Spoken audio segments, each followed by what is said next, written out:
माझ्या प्रकल्पाचे नाव आहे दारू सेवन करून सार्वजनिक किंवा खाजगी ठिकाणी प्रवेशावर नियंत्रण करणारे यंत्र. या प्रकल्पाचा मुख्य उद्देश असा आहे की कार्यालये, शाळा, महाविद्यालय, बस, रेल्वे, मॉल यांसारख्या सार्वजनिक किंवा खाजगी ठिकाणी दारू पिऊन येणाऱ्या व्यक्तींमुळे होणारा अनुशासनभंग, अस्वस्थता आणि अपघात यांना आळा घालणे. समाजात शिस्त राखण्यासाठी हे प्रकल्प खूप उपयुक्त आहे.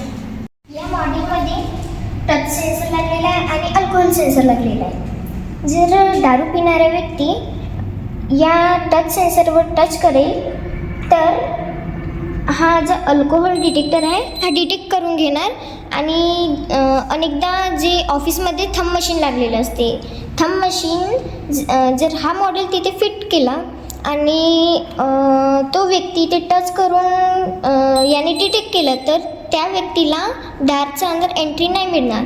पण जर त्या व्यक्तीने दारू पिलेलं नसेल तर फक्त हे लाईट जळणार आणि व्यक्तीला दारच्या अंदर एंट्री मिळून जाणार.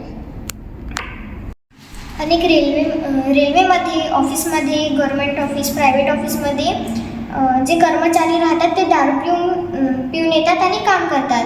त्यांना आळा घालण्यासाठी हा मॉडेल अत्यंत उपयोगी आहे.